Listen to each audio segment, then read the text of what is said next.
Amados hermanos y hermanas en Cristo, hoy les compartiré las características de la carne y la forma en la que podrá despojarse de todo lastre carnal y cultivar su espíritu.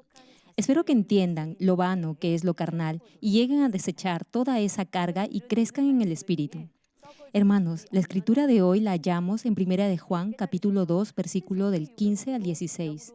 Primero voy a leer el versículo 15 que dice: No améis al mundo, ni las cosas que están en el mundo. Si alguno ama al mundo, el amor del Padre no está en él. Pregunto, ¿aman las cosas que les ofrece este mundo? ¿Sí o no? Hay quienes quieren tener casas y propiedades, tienen ese anhelo por tener mansiones y residencias esplendorosas. No se satisfacen con una sola casa, quieren tener 3 o 4 casas. Otros aman el dinero, la fama y el poder, y luchan por conseguirlo. Hay algunos que aman a sus hijos o familia más que a Dios. No me malentiendan, no estoy diciendo que amar a su familia o cónyuge sea algo malo. El punto a resaltar es que no deberá amar a alguien o algo más que a Dios. Si ama lo que el mundo le ofrece, sea distracciones, ropa de marca, trabajo o cualquier otra cosa más que a Dios, entonces no diga que ama a Dios ni que hace todo lo posible por vivir de acuerdo a su palabra. En la medida en que anhele riquezas, dinero y poder, no se esforzará al máximo por desechar todo lo carnal de su ser, ni tampoco por orar para llegar al nivel del Espíritu. En realidad, no amará a Dios. Quizá pueda decir de labios para afuera que ama a Dios, sin embargo, si le atraen las cosas del mundo, su amor por la verdad y por el cielo se diluirá, al igual que su amor por Dios. Si por casualidad no siente el amor de Dios o su oración no es respondida, deberá ver si ama o no las cosas que el mundo le ofrece.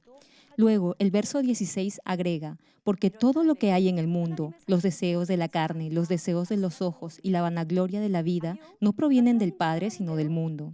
En otras palabras, vienen del diablo, el gobernante de las tinieblas. Así que, si ama alguna de esas cosas, pregúntese si en verdad ama a Dios. El Señor dijo que debía despojarse de todo lo mundano y prometió recompensarlo 100 veces más si obedece. Marcos, capítulo 10, versículo del 29 al 30, menciona esta promesa. Respondió Jesús y dijo: De cierto os digo que no hay ninguno que haya dejado casa, o hermanos, o hermanas, o padre, o madre, o mujer, o hijos, o tierras, por causa de mí y del Evangelio, que no reciba 100 veces más ahora en este tiempo. Casas, hermanos, hermanas, madres, hijos y tierras, con persecuciones, y en el ciclo venidero, la vida eterna. Repito el pasaje, escúchenlo bien. Respondió Jesús y dijo: De cierto os digo que no hay ninguno que haya dejado casa, o hermanos, o hermanas, o padre, o madre, o mujer, o hijos, o tierras, por causa de mí y del Evangelio, que no reciba 100 veces más ahora en este tiempo. Casas, hermanos, hermanas, madres, hijos y tierras, con persecuciones, y en el ciclo venidero, la vida eterna. Una pregunta: ¿todavía ama el dinero, la fama y el poder de este mundo y duda de la promesa que Dios le ofrece en su palabra? En resumen, no amen a este mundo ni las cosas que le ofrece. En una palabra, no cedan a la carne ni amen lo carnal. Hermanos, ¿aman las cosas de la carne o las odian? Quizá algunos se ofendan por haberles hecho esta pregunta. No obstante, les pido, por favor, comprueben a través de la palabra de Dios si en verdad aborrecen o no el pecado. Si no aman el pecado y más bien lo odian, entonces lo desecharán. Sin embargo, si aún es tentado o peor, si aún peca de obra, es porque en realidad no odia el pecado.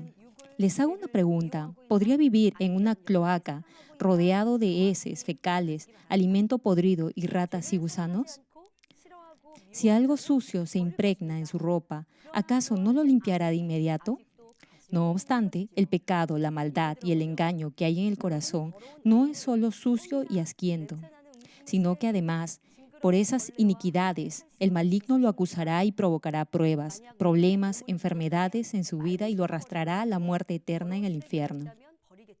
De ahí que el pecado, la maldad y la mentira son incluso más detestables, tóxicos e inmundos que cualquier insecto por asquiento que sea. Ahora, para entender las características de la carne, veamos de dónde vienen o de dónde se originan los deseos de la carne, la lujuria de los ojos y el orgullo de la vida. Y lo vamos a explicar a través de la desobediencia de Adán, quien comió del fruto del árbol de la ciencia del bien y del mal. En Génesis, capítulo 2, versículo 17, leemos: Mas del árbol de la ciencia del bien y del mal no comerás, porque el día que de él comieres, ciertamente morirás. Sin embargo, Adán desobedeció la palabra de Dios y comió de ese fruto. Entonces su espíritu, que hasta ese momento estaba vivo, murió. Es decir, dejó de estar activo y poco a poco se volvió un ser carnal, mortal. En otras palabras, el pecado entró en el mundo por la desobediencia de un hombre y por el pecado entró la muerte. De esta manera entró el pecado por primera vez en el ser humano. Ahora bien, en este proceso de seducción del pecado, las características de la carne, esto es, los deseos de los ojos, la lujuria de la carne y el orgullo de la vida, se agitaron. Esta es la forma en la que el diablo lo engaña. Satanás engañó a Eva por medio de las palabras seductoras de la astuta serpiente, quien le decía que si comía del fruto prohibido iba a ser igual a Dios y que nunca moriría. Eva debió haber rechazado de plano lo que la serpiente le decía porque estaba en contra de la palabra de Dios. No obstante, fue cautivada por esas tentadoras palabras y empezó a ver el fruto de diferente manera. La primera parte de Génesis capítulo 3, versículo 6 señala: Y vio la mujer que el árbol era bueno para comer. Y este es el deseo de los ojos que incitó a Eva a comer del fruto, es decir, el deseo por pecar brotó en su corazón. Prosigue la cita: Y que era agradable a los ojos, tan solo por ver el fruto brotó el deseo de tomarlo. Repito, este es el deseo de los ojos, continúa el verso. Y árbol codiciable para alcanzar la sabiduría. Al ser engañada y al despertar en su corazón el deseo de los ojos y la lujuria de la carne, Eva creyó que si comía del fruto del árbol iba a ser sabia e importante. Este es el orgullo por la vida. De esta forma, cuando la carne y el pecado entraron en el ser humano, las características de la carne, tales como los deseos de los ojos, la lujuria de la carne y el orgullo de la vida, brotaron. Y al practicar lo carnal en su vida, eso se convirtió en pecado y el hombre se volvió un ser carnal. Así que lo único que debe hacer es lo opuesto a lo que hizo Adán cuando cayó en desobediencia. De esa manera se despojará del pecado, no pecará y su ser, esto es, su alma y cuerpo recobrarán su esencia espiritual. En otras palabras, si está alerta de todas las estratagemas del maligno y se despoja de los deseos de la carne, los deseos de los ojos y el orgullo por la vida, desechará todo lo carnal de su ser. Ahora veamos estos tres aspectos en forma detallada. Primero, los deseos de la carne son los atributos o características carnales que lo llevan a pecar. Aquí carne es el deseo del corazón por seguir lo malo. Es la característica básica del pecado que lo lleva a cometer en acción las obras de la carne, tales como odio, envidia, juzgar, arrogancia, adulterio, codicia, orgías, etc. Cuando la carne halla una condición particular favorable para manifestarse en acción, los deseos de la carne, es decir, el deseo del corazón por pecar, se manifiestan. Por ejemplo, alguien tiene en su corazón una cosa de la carne, llamada codicia, que lo lleva o incentiva a robar objetos ajenos. Un día no hay nadie alrededor y ve un objeto que desea justo frente a él. Entonces, un fuerte deseo para robar se levanta en su corazón. Este es el deseo de la carne. Este deseo de la carne mueve su corazón de tal manera que le viene a la mente el acto de robar y finalmente roba, es decir, acciona como una obra de la carne. Tal cual menciona la primera parte de Romanos capítulo 8, versículo del 12 al 13, que dice: Así que, hermanos, deudores somos, no a la carne, para que vivamos conforme a la carne. Los deseos de la carne agitan la naturaleza pecaminosa que existe en su interior, que es una cosa de la carne. Y si peca de obra, continuará siendo un hombre carnal, sin transformarse en lo espiritual. De esa forma, irá camino de la muerte eterna. Por eso, deberá luchar para hacer morir ese viejo yo habituado a vivir en el pecado. Los deseos de la carne se pueden clasificar en dos categorías. Primero, están los deseos de la carne que se originan en su propia naturaleza y tienen su raíz en el pecado original que ha sido transmitido a través de sus padres. Segundo, están los deseos de la carne que se adquieren y se enraizan en su ser, por lo que ve, oye y practica en su vida desde su nacimiento. Aquí explicaré el proceso por el que el pecado se enraiza en su ser al ponerlo por obra y que se manifiesta como lujuria de la carne. Suponga que un niño golpea a su hermano menor. Al principio lo hizo solo por diversión. Le parecía divertido ver llorar a su hermano menor. Sin saberlo, la acción de golpear a su hermano menor aumentó en número de veces. Ya no era una sola vez, sino varias. Después de repetir esa obra de la carne de golpear a su hermano menor, esa acción se cimentó en su corazón como una característica de la naturaleza pecaminosa. Sin embargo, existe una lujuria de la carne que es más difícil de desechar. Es la lujuria de la carne oculta en su propia naturaleza. Es decir, que viene del pecado original que ha heredado de sus padres.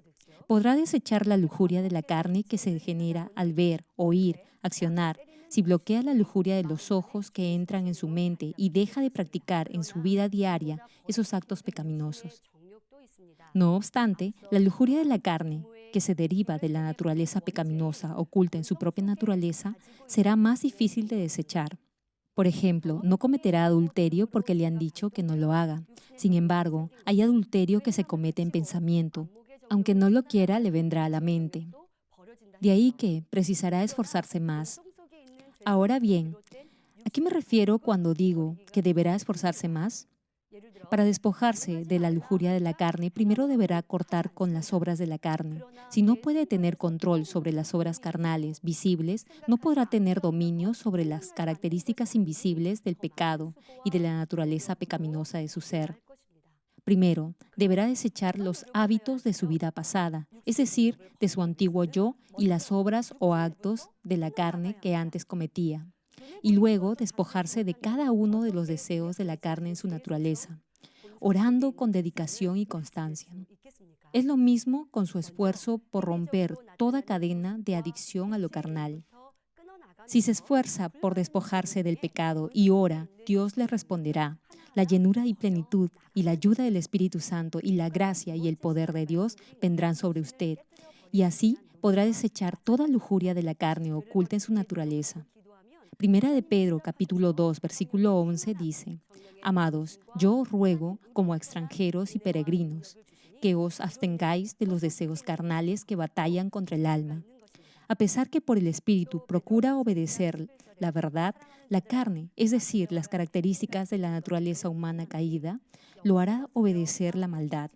Por eso, a fin de vivir una vida en victoria, deberá estar alerta y orar, revistiéndose de la llenura del Espíritu Santo, sometiendo todo deseo de la carne. En segundo lugar, la lujuria de los ojos. La lujuria de los ojos estimula la mente para oír y ver lo malo, y lo motiva a buscar las cosas carnales.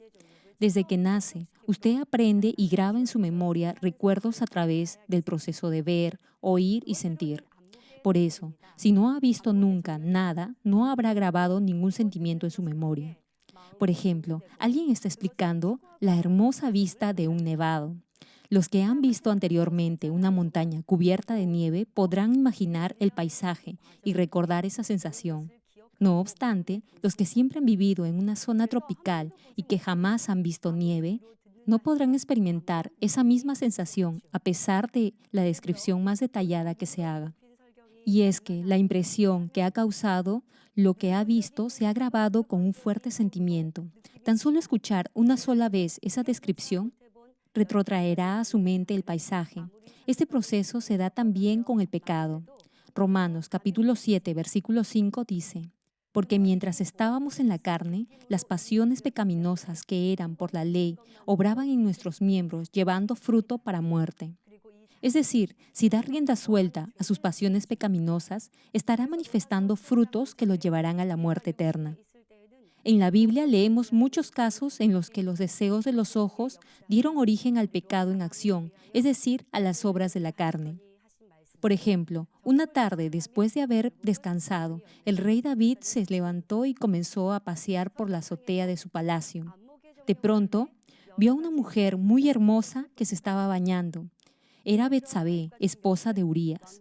La lujuria de los ojos, es decir, la pasión que despertó lo que vio, se grabó en su mente con un sentimiento de lascivia y agitó la pasión carnal, esto es, el deseo sexual, y finalmente cometió adulterio. Otro ejemplo es el que se menciona en el capítulo 7 del libro de Josué. Narra que por esa ambición desmedida, es decir, por el deseo de los ojos, Acán fue camino de la muerte eterna. Dios había ordenado que no se tomara nada del botín de la ciudad de Jericó. No obstante, la ambición de Acán lo perdió. Se dejó cautivar por el deseo de los ojos al mirar un manto babilónico hermosísimo, y por la codicia, por el oro y la plata. Y pecó robando lo que Dios había calificado como anatema o maldición. De esa manera, Satanás, a través de lo que ve u oye, incita la parte carnal en su ser, esto es, la tendencia a pecar que hay en su corazón para que peque de obra. A pesar que ore con fervor para despojarse de los deseos de la carne, en la medida en que no corte con los deseos de los ojos, se sentirá afligido y no tendrá dominio sobre sus apetitos o instintos carnales. Por ejemplo, tiene un vaso lleno de agua sucia. ¿Qué pasa si se le comienza a echar agua limpia? El agua sucia saldrá y solo quedará el agua limpia. Si ve, oye y habla solo lo bueno y verdadero, su corazón se limpiará totalmente, llegará al nivel del espíritu, que es lo que anhela. Sin embargo, si en forma continua vierte agua sucia donde hay agua limpia, luego de un rato, lo que antes era limpio ahora estará sucio. De igual manera, no importa las veces que escuche la palabra de verdad, si persiste en aceptar los deseos de los ojos, jamás llegará al nivel del espíritu y además no podrá vivir de acuerdo a la verdad de la palabra. Por eso, muchos que han sido cristianos por varios años aún viven cediendo a las tentaciones de la carne y no llegan a santificarse. Aún retienen esos malos deseos. Y a pesar que oran clamando para que Dios los ayude a desechar esas bajas pasiones o adicciones, Dios no les responde porque primero deben dejar de ver y de oír aquello que incentiva los deseos de los ojos. Los que tratan de cortar con los deseos de la carne a su manera y afirman que es difícil, primero vean si al mismo tiempo que desean desechar la lujuria de los ojos todavía están estimulando lo carnal en su ser. Como está incentivando los deseos de los ojos junto con las pasiones de la carne que hay en su interior, eso impedirá que se aferre a la verdad que está en usted. Si ora y bloquea los deseos de los ojos y estirpa la lujuria o pasión de la carne oculta en su naturaleza, podrá cultivar su corazón en el espíritu. Los deseos de los ojos los podrá bloquear por su propia voluntad. Lo puede hacer.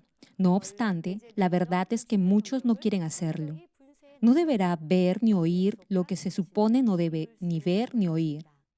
Y no deberá ir a lugares donde se supone no debe ir. Si alguien viene y le habla mal, murmura o critica, juzga y condena a otros, no deberá escucharlo. Sin embargo, si lo escucha, es porque quiere hacerlo. Le gusta escuchar chismes y enterarse de lo que no le compete. Y al hacerlo, el deseo de la carne de juzgar y murmurar de los demás se agitará en usted y luego pecará de obra.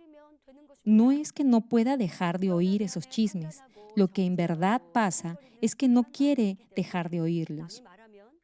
Lo que sigue es la vanidad de la vida. Esto se refiere al orgullo por poseer muchas riquezas o alardear o presumir de sus logros y posesiones. Por ejemplo, hay quienes se ufanan por su apellido, por sus hijos o cónyuge, por la ropa de marca que usan, por las joyas que adquieren, por el distrito o casa donde viven, etc. En el fondo desean que los demás los halaguen por su apariencia o sus signos exteriores de riqueza. Hay otros que presumen de sus talentos o de sus contactos o relaciones. Valoran en demasía las riquezas, el honor, el conocimiento y la apariencia exterior y se esfuerzan por conseguirlo.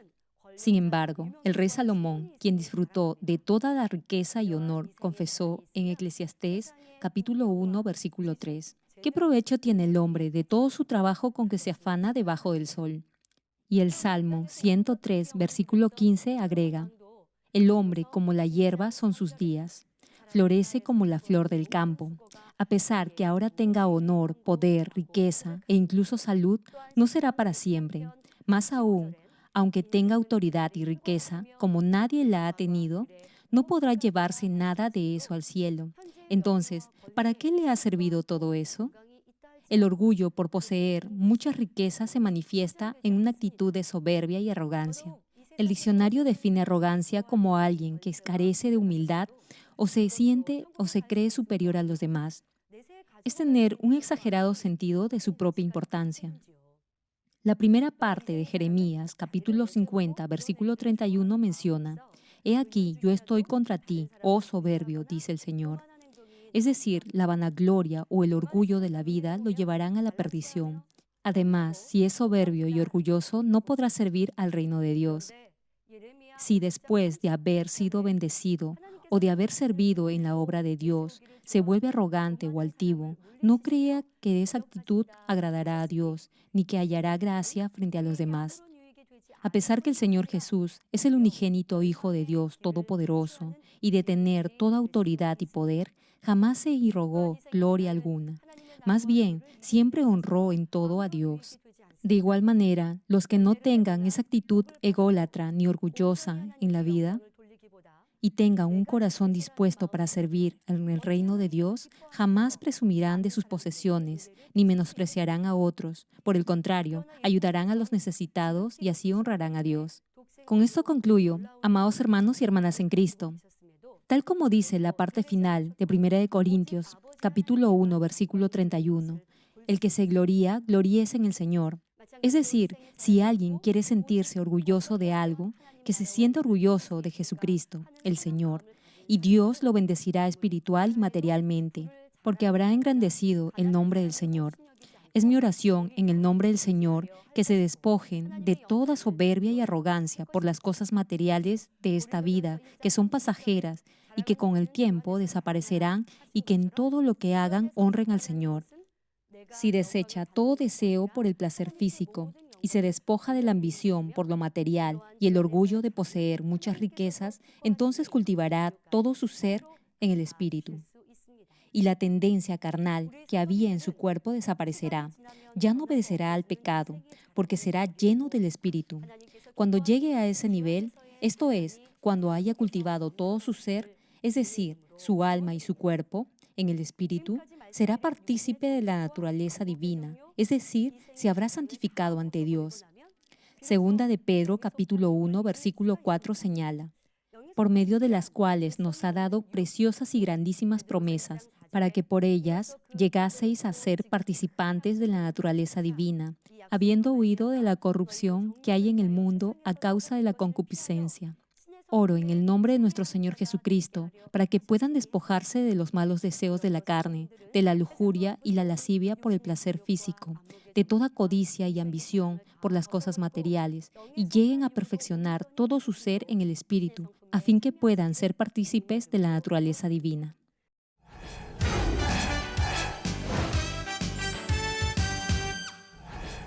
Aleluya, Dios Todopoderoso de amor, pon tu mano sobre todos los televidentes de enlace que están recibiendo por fe esta oración y manifiesta tu poder que trasciende el tiempo y el espacio en todos tus hijos alrededor del mundo. Dale la fe para que puedan creer con todo su corazón y echen fuera todo pensamiento negativo y toda duda. Quita de ellos todas sus cargas y sufrimientos. Que toda herida, dolor y jaqueca desaparezcan. Quema con el fuego del Espíritu Santo, desde la cabeza a los pies, cada coyuntura, órgano interno, nervio, tejido y célula. Ordeno, en el nombre de Jesucristo, al diablo y a Satanás, a toda enfermedad, virus y bacteria, fuera. Que la luz de tu Espíritu venga. Quema con el fuego del Espíritu Santo toda enfermedad terminal y endémica, toda enfermedad contagiosa, resfriado, gripe, influenza, tos y fiebre, fuera. Padre, te ruego que protejas a tus hijos de toda bacteria y virus y de todo tipo de accidente. Sana todo tipo de cáncer, incluyendo cáncer al estómago, a la próstata, al pulmón, al hígado, al colon, al útero, al intestino,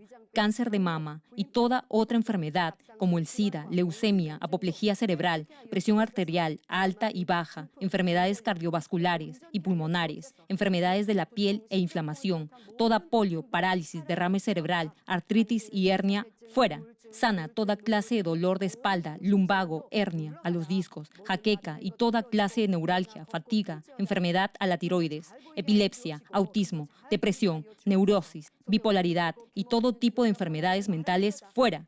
que toda parte paralizada del cuerpo recobre su movimiento, que los cojos y tullidos se levanten y caminen. Restaura la vista de los que no pueden ver bien. Sana toda miopía, astigmatismo, glaucoma y toda afección ocular. Que los ciegos vean, los sordos oigan y los mudos hablen. Restaura los huesos fracturados y sana toda quemadura. Limpia y libera a los que son adictos a alguna droga, narcóticos o sustancia tóxica. Regenera los nervios, tejidos y células muertas. Que los muertos vuelvan a la vida. Bendice con hijos a los que no pueden concebir. Ordeno, en el nombre de Jesucristo, al diablo y a Satanás, y a toda potestad del aire y toda fuerza del mal, fuera. Todo poder de las tinieblas, espíritus malignos, perversos, deshonestos, engañadores, espíritus de división, de tentación, de mentira y todo espíritu de iniquidad, fuera. Ato a toda fuerza de la oscuridad y de maldad, y que la luz de tu espíritu descienda sobre tus hijos. Padre, dales la fuerza necesaria para que puedan clamar en oración y se despojen de todo pecado y vivan en santidad. Que sus almas prosperen, tengan salud y todo les vaya bien, y que sus familias sean evangelizadas. Protege a tus hijos durante esta semana de todo tipo de accidente, bendícelos y prospera todo lo que hagan. Guarda y protege sus hogares, trabajos y negocios con el muro de fuego del Espíritu Santo, y que en todo lo que hagan y digan honren tu nombre, para que con toda confianza declaren que tú has respondido a sus oraciones y que los has bendecido. Gracias, Padre, a ti sea toda la gloria. He orado en el nombre de nuestro Señor Jesucristo. Amén.